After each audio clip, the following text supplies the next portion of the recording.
Hello friends, welcome to my channel ओम गंग गणपतये नमः। फ्रेंड्स, आज की वीडियो में हम जानेंगे कि गणपति जी का विसर्जन कैसे करेंगे।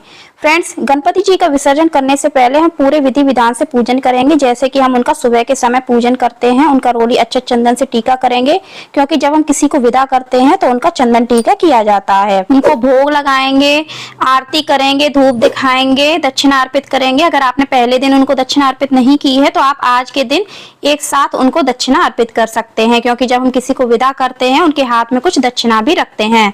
तो इस प्रकार से हम उनका पूजन करेंगे, चरण स्पर्श करेंगे, आशीर्वाद लेंगे और भगवान गणपति जी से हाथ जोड़ करके प्रार्थना करेंगे कि अगर हमसे कोई भी भूल चूक हुई हो इतने दिनों में हमारे घर परिवार में किसी भी सदस्य से या मुझसे, तो मुझे माफ करना और अगले वर्ष जल्दी आना। इसके बाद हम उनके लिए खाने की वस्तु बांध देंगे। जब हम किसी को विदा करते हैं और हम तो भगवान जी को विदा कर रहे हैं, तो उनके लिए हम कुछ ड्राई फ्रूट्स बांध देंगे या फिर आप कुछ मिठाई भी बांध सकते हैं। तो उसके लिए आप एक लाल या पीला कपड़ा ले लें और उसमें उनके लिए कुछ खाने का सामान रख दें। एक छोटी सी पोटली बना लेंगे और इस पोटली को हम कलावा से बांध लेंगे। इसके बाद यह पोटली हम उनके कंधों पर लटका देंगे या फिर जब उनको विसर्जित करेंगे तो साथ में हम इस पोटली को भी विसर्जित कर देंगे। इस प्रकार से हमने पोटली बना ली है। गणपति जी का विसर्जन करने से पहले हम चौकी का विसर्जन करेंगे।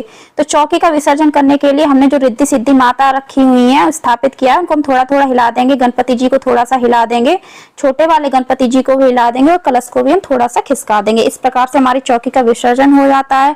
हमने जो फल रखे हैं उनको हम प्रसाद में वितरित कर देंगे। मेवा या फिर मिठाई का भोग, अगर आपने मोदक का भोग लगाया है तो उसका भोग भी हम सभी को प्रसाद में वितरित कर देंगे। इसके अलावा गुड़ और नारियल का जो भोग रखा हुआ है, इसको आप भगवान गणपति के साथ में विसर्जित कर सकते हैं, नहीं तो आप सभी को वितरित भी कर सकते हैं प्रसाद के रूप में। अगर आप वो भी नहीं करना चाहते हैं तो बाद में यह भोग आप गाय को भी दे सकते हैं। इस प्रकार से हम गणपति जी की मूर्ति को उठाएंगे और चौकी पर जो भी विसर्जन करने वाला सामान है उनको भी हम साथ में ले लेंगे। जैसे कि ये फूल पत्ते वगैरह हैं, इनको भी हम विसर्जन करने के लिए ले जाएंगे। सुपारी के रूप में जो रिद्धि सिद्धि माता है, इनको हम स्नान आदि करा के वापस से हम पूजा में प्रयोग कर लेंगे।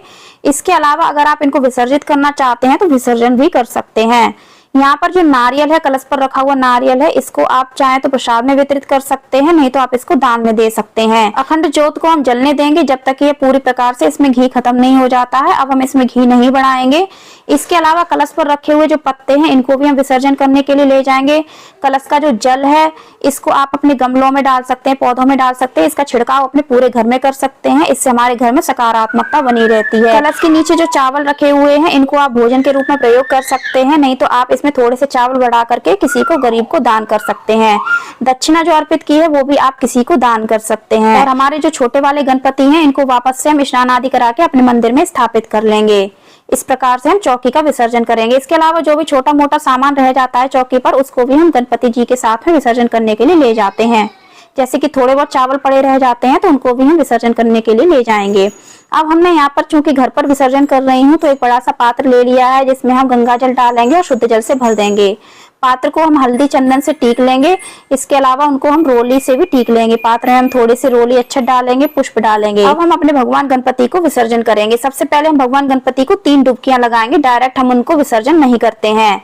तो सबसे पहले उनको हम 3 डुबकियां लगाएंगे और बोलेंगे गणपति बप्पा मोरया, मंगल मूर्ति मोरया, गणपति बप्पा मोरया, मंगल मूर्ति मोरया, गणपति बप्पा मोरया, अगले बरस तू जल्दी आ। इस प्रकार से हम उनको 3 डुबकी लगाएंगे और जब चौथी डुबकी में हम उनका पूरा विसर्जन कर देंगे। इस प्रकार से हम गणपति जी का विसर्जन घर पर कर देते हैं और हाथ जोड़ करके प्रार्थना करते हैं कि हमसे जो भी भूल चूक हुई हो हमें माफ करना और अगले वर्ष हमारे घर में जल्दी आना। उनके चरण स्पर्श कर लेंगे।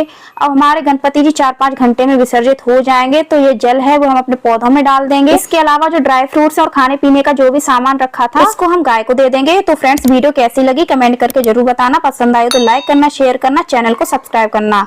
गणपति बप्पा मोरया, मंगल मूर्ति मोरया।